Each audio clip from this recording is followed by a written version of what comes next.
Two of the things that I absolutely love in the world of gaming are 2D platformers and horror games. I love a good challenging platformer. Two of my favorite games of the past 10 years are Hollow Knight and Cuphead. I guess you could say I'm a bit of a glutton for punishment. What the f***? Incredible art direction and stunning visuals aside.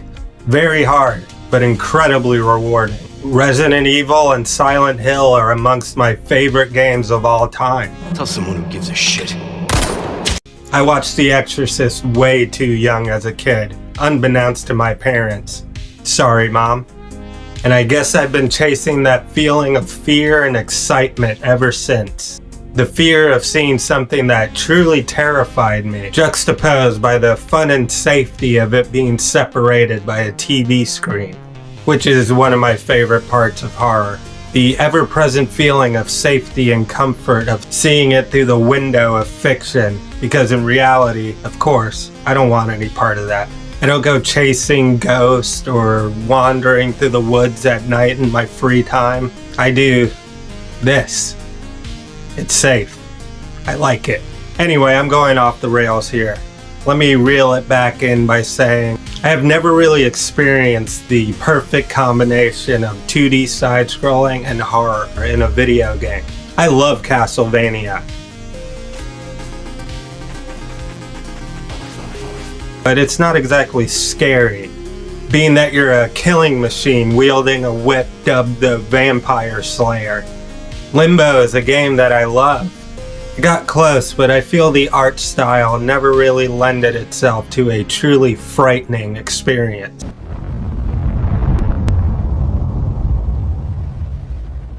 Going back even further, Metroid's feeling of isolation coupled with the strange and alien environments came close.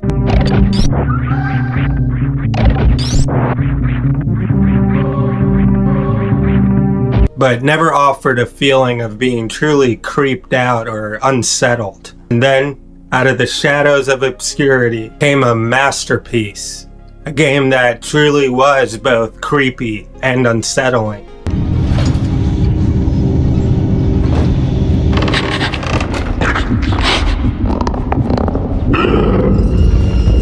A game by the name of Little Nightmares. Little Nightmares 1 and 2 might be among my favorite games of all time. The spooky and dark atmosphere, the incredibly horrifying and uncanny enemy designs, the feeling of being small and helpless and doing everything you can to avoid detection of these giant, bent, inhuman creatures.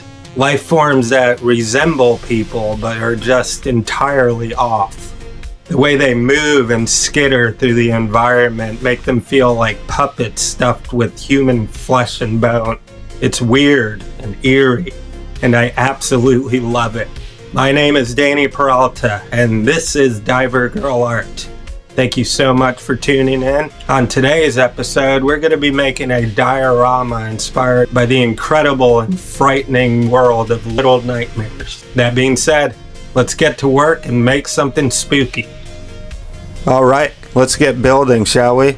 Starting out with an aluminum foil skull to stretch my clay skin over.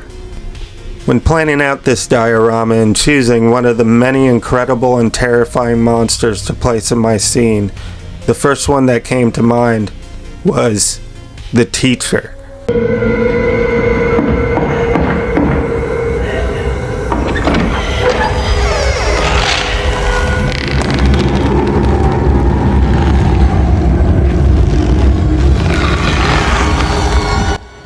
Something about that sequence in the game where you're making your way through the classrooms, avoiding being spotted by her, and the way she moves and uses her long slithering neck to check around the room, alerted by every creak and crack in the floorboards. As you try to quietly maneuver past her. That one really creeped me out and stuck in my brain for some reason. Such a brilliant and creepy section in the game. Since the scene I'm creating will not have movement, I'm going to really up the creep factor in her features. I opted for Super Sculpey. It's just really easy and fun to work with.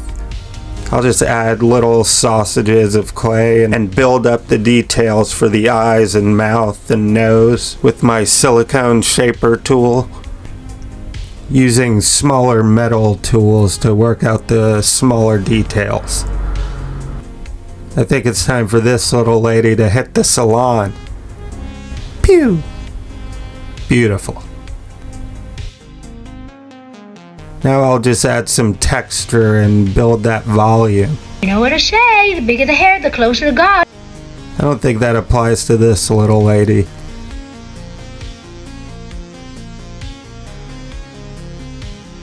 Now let's move on to that long neck of hers. Starting with another foil skeleton. I reinforced this one with some armature wire so it can support the weight of the head. Then cover it in a layer of clay skin before we start sculpting in the detail.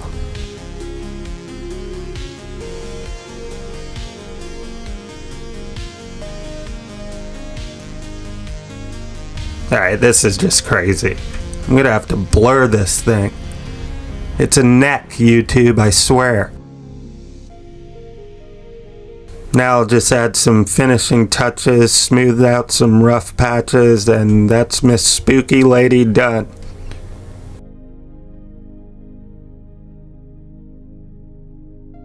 Clean up the workstation. Now let's sculpt our protagonist, Six.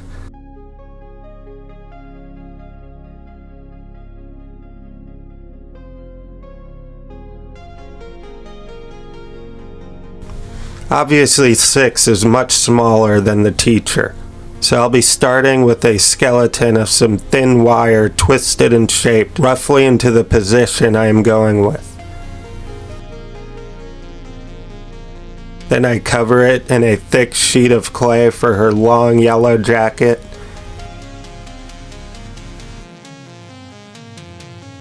Then I shape her big hood and carve the details of her face and hair into the front of it. Then it's just a matter of rolling and shaping out some small but relatively thick bits of clayed tubes for her sleeves and smaller ones for her legs. And yes, I know at this point in the story, Six is no longer our titular character. But she is my favorite in the series, so I decided to go with her for this scene. I just love her design, the oversized yellow raincoat that gives me serious Georgie from It vibes. The big hood over her head, the messy hair covering her eyes. Very cool looking character. I won't go on to why she is no longer our protagonist to avoid any spoilers. Because if you're a horror fan in any form, and you could at the very least stomach a 2D platformer, I guess it's more of a 2.5D platformer. The art style lends itself more to a timeless feel, so don't feel like that ship has sailed yet. It's still very nice to look at.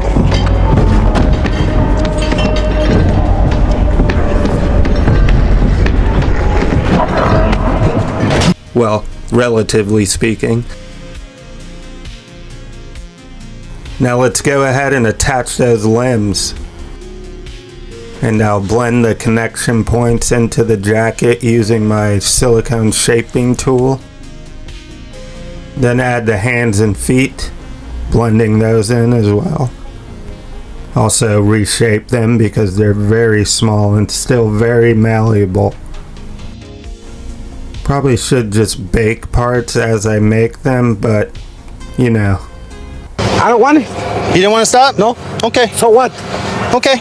Okay. Okay, what? Add a little bit of length to the jacket.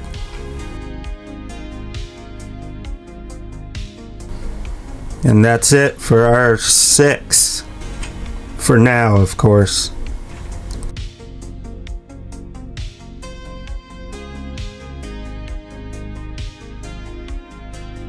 And that's our 2 characters finished and ready for a bake in the oven for about a 35-minute time period altogether.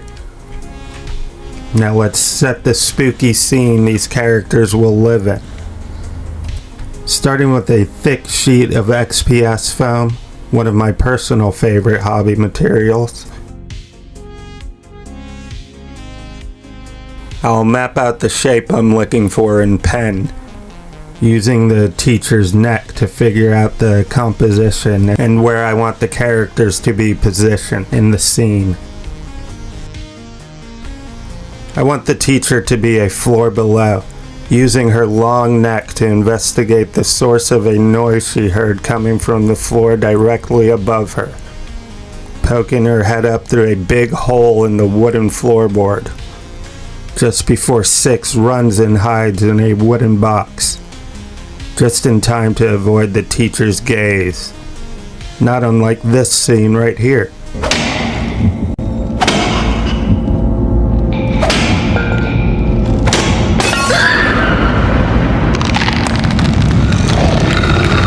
One of my personal favorites, that and the scene involving a vent.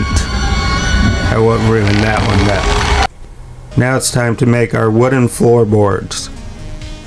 Just seeing how they fit here before laying down a healthy spread of white glue or Mod Podge or both.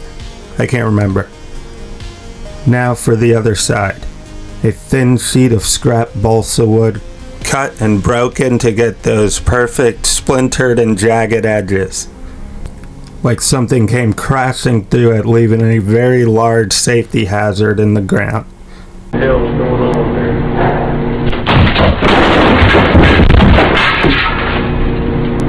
Hey, Ryan. Hey, Billy. That hurt. Now that I think about it, this place isn't up to code at all. Isn't this a classroom? Now I'll figure out where to position the box that Six will be hiding away in. Just using some chipboard. Now it's time for the walls.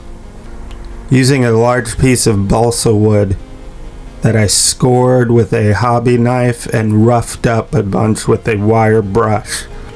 Then glued a thick piece of poster board to the back of it.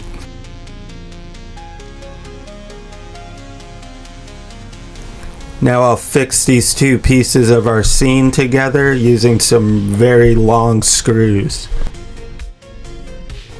Then an all-over layer of some gesso, a nice sanding, then it's time for priming.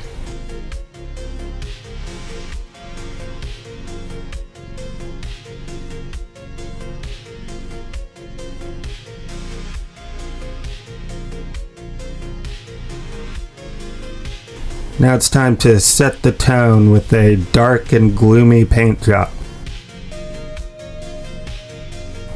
Before I start painting, I'm going to fix our spooky lady's head to her neck. About time. Now I can get rid of that sensor. Now that it's not so risque. Obviously I'm going for a more dark and ominous look for this scene, given the source material and what's happening in it. I'll be going really dark in the background and pumping up the brightness as I get towards the foreground. Layering browns, reds, and blues to achieve that spooky ambiance portrayed so well in the game's incredible atmosphere. Then it's just a matter of covering the rest in a deep black, including the holes to make them appear to have a little more depth before getting started with the teacher.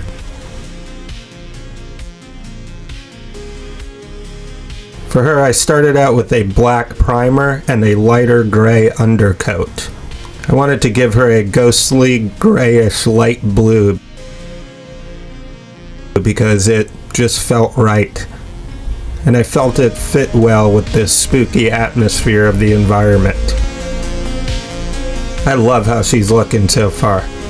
I didn't want to just make a one-to-one copy of her from the game. especially since she is so large and obviously the star of the show.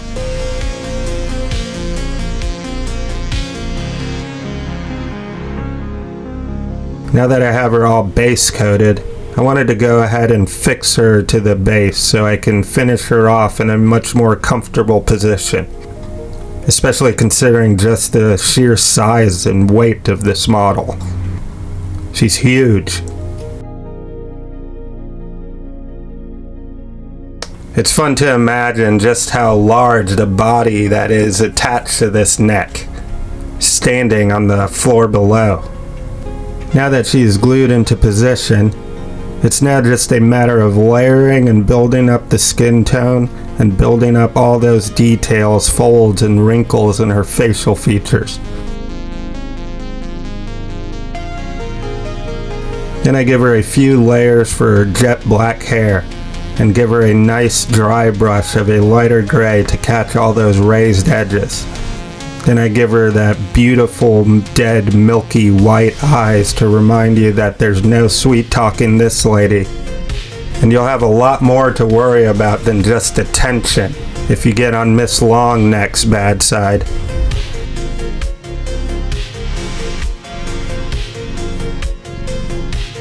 And last but certainly not least, let's get to work on finishing up 6, kinda quickly.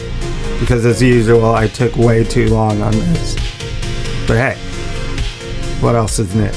Am I right or am I right or am I right? Right.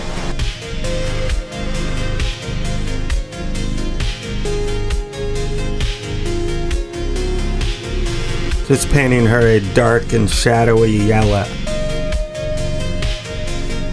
She'll already be pretty shadowy considering that she's inside of a physical box.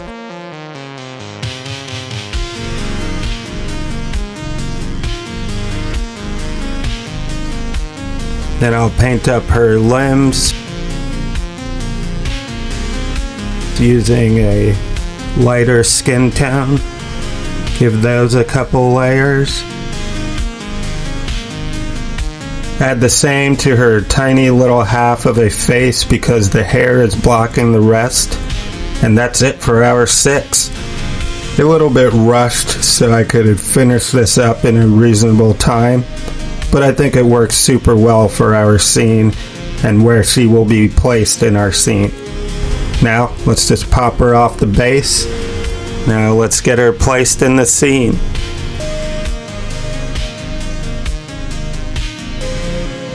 Touch some UV resin to the eyes to make them look all watery and gross. Stick around for the final shots.